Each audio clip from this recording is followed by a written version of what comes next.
मित्रांनो, जय महाराष्ट्र. उद्धव सेनेसाठी मोठी आनंदाची बातमी या ठिकाणी येत आहे कल्याणमधून.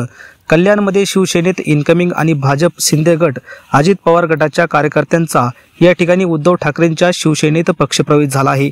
तर काय सविस्तर बातमी जाणून घेऊया. त्या अगोदर तुम्ही जर आपलं चॅनल सबस्क्राईब केलं नसेल तर चॅनलला सबस्क्राईब करून बेल आयकॉन नक्की प्रेस करा.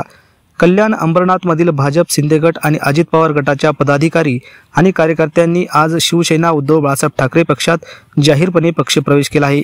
मातोश्री निवासस्थानी शिवसेना पक्षप्रमुख उद्धव ठाकरे यांनी पक्षप्रवेश केलेल्या कार्यकर्त्यांच्या हाती शिवबंधन बांधून त्यांचे पक्षात स्वागत केले.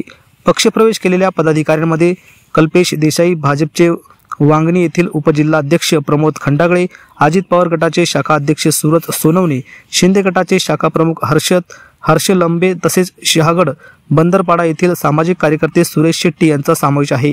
यावेळी शिवसेना उपनेते विजय साळवी, भिवंडी लोकसभा संपर्क प्रमुख साईनाथ तारे, कल्याण जिल्हा प्रमुख अल्पेश भुईर, कल्याण शहर प्रमुख बाळा परब, उपशहर प्रमुख राजू दीक्षित, शहर संघटक मिनल कांबळी, राजलक्ष्मी अंगारके, प्रवीण काबाडी, प्रथमेश पुण्यार्थी, रेखा पंटे आदी उपस्थित होते. आगामी सर्व निवडणुकांमध्ये कल्याणमधील विरोधकांना चितपट करून आणि शिवसेनेची घोडदौड अभेद ठेवू अशी ग्वाही यावेळी उपनेते विजय साळवी यांनी केली आहे. तर मित्रांनो, या पक्षप्रवेशाबद्दल आपल्याला काय वाटतं? आपल्या प्रतिक्रिया कमेंटच्या माध्यमातून नक्की व्यक्त करा. धन्यवाद. जय महाराष्ट्र.